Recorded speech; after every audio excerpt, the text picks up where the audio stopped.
Imagine the state of a country whose 75% budget is controlled by one political family. What could go wrong? Could the country face severe economic crisis? Could the country face an inflation rate of over 65% in a single year? The answer is yes. And this is exactly what happened with the island nation in the Indian subcontinent, which is Sri Lanka. In 2022, Sri Lanka faced a massive economic crisis. So much so that the country had to face severe power cuts. The citizens of this country had to wait for fuel for days. Not only that, but the government of Sri Lanka, they even had to cancel examinations because they did not have enough printing papers. They did not have enough foreign reserves to even import paper so that their students could appear for examinations. And as a result of this, the inflation rate in the country by September 2022 rose to 69%. Not only that, but the foreign reserves of Sri Lanka fell to just $50 million.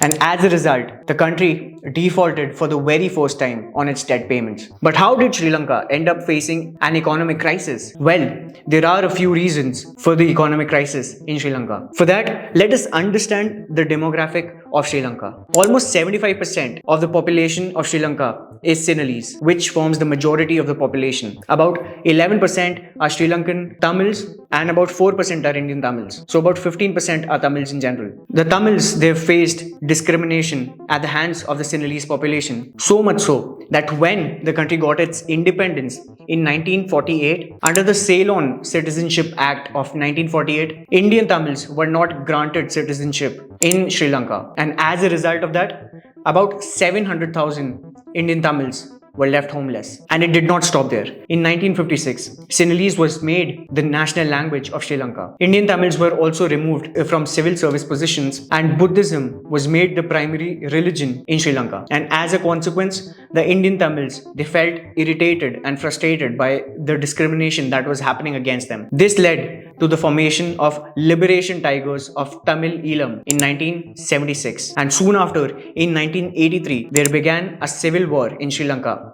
between the LTTE, which was led by Prabhakaran, and the government of Sri Lanka. And this civil war lasted for about 26 years, up until 2009, when Prabhakaran was killed by the Sri Lankan army and the Sri Lankan government defeated the LTTE. This war costed about $200 billion.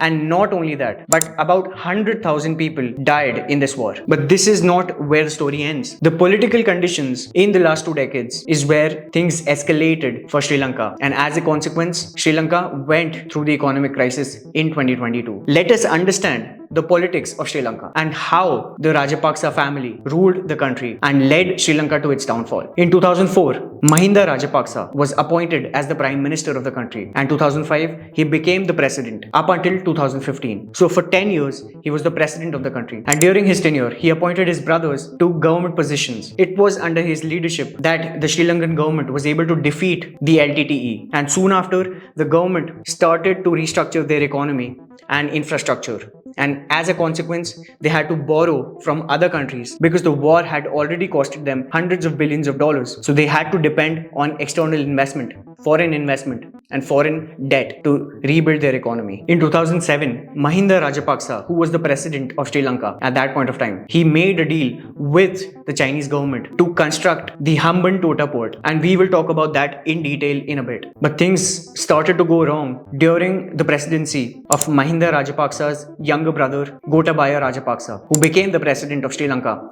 in 2019. So let us understand what happened during his presidency. So while running for the presidency, Gotabaya Rajapaksa, he promised the citizens to reduce the value added tax or VAT from 15% to 8%. And as soon as he became the president, he cut down the VAT from 15% to 8%. And this led to a reduction in the revenues of the government to an extent that the government had to face a loss of revenue of about $1.4 billion.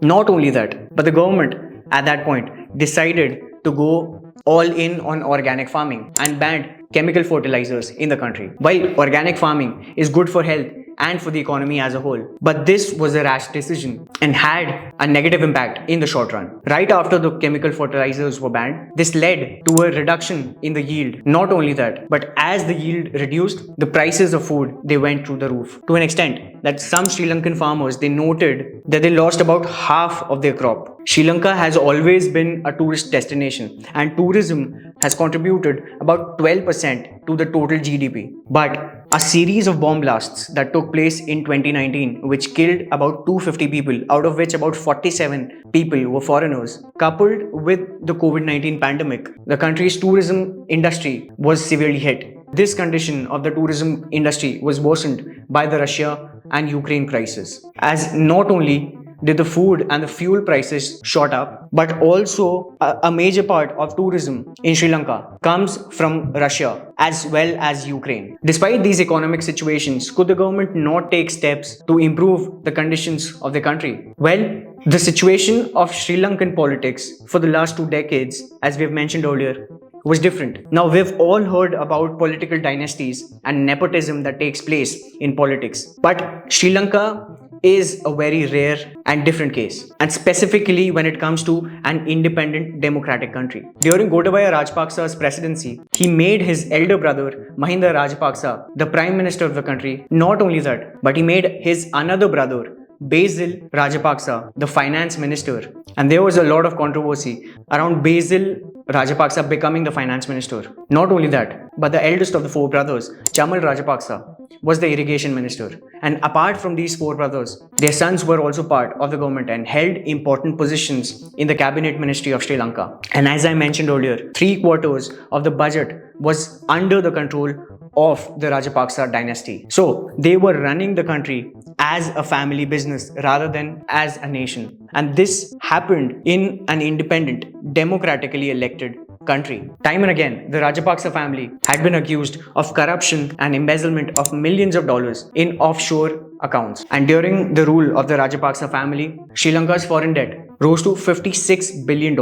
The problem with this debt was that it was 119% of the GDP of the country, which meant that the country was borrowing more than its income. And as a result, the country defaulted on $78 million, which it had to pay as interests. Now, coming back to the construction of the Hambantota port, Hambantota is located in the southern part of the country, at the southernmost tip of the country. And the government had plans of constructing a port at Hambantota. In 2020, the port handled 1.8 million tons of cargo. This port was of strategic importance for the Sri Lankan government, and this is where the role of the Chinese debt trap comes in. In order to construct the Hambantota port, the Sri Lankan government took a $1.26 billion loan from China. Now, when they took this loan, they took it at a rate of 6.3%, which is very high as compared to the rates of the IMF, whose interest rates are between 1 to 2%. However,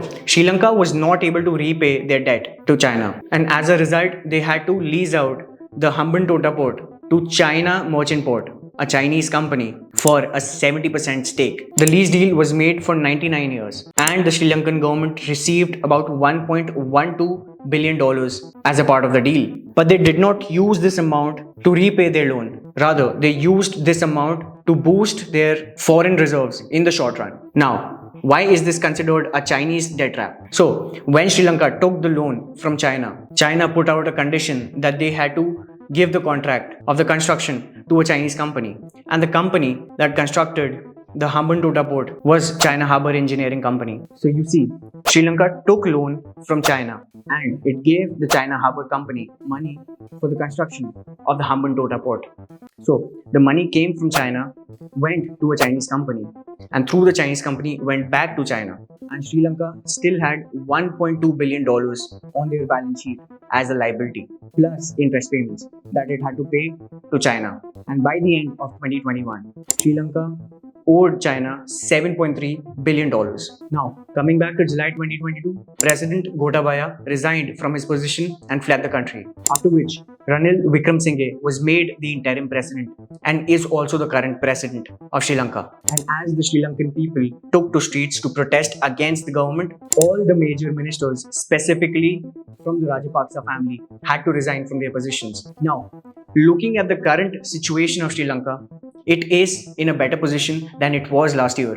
Inflation rate has also gone down from 69% in September 2022 to 12% in June 2023 and came down to single digits in the months that followed. Not only that, but Sri Lanka was also able to secure a $3 billion loan from the IMF as well as financial support from the World Bank and Asian Development Bank. Not only that, but has also received help, a major help from countries like India. India alone has helped with $4 billion in line of credit and currency swap, and 17 other countries have stepped forward to help Sri Lanka. So, what are your thoughts regarding the Sri Lankan economic crisis? Let me know in the comments below. If you enjoyed watching this video, please share it with your friends and family and subscribe to our YouTube channel. Thank you for watching the video and have a great day.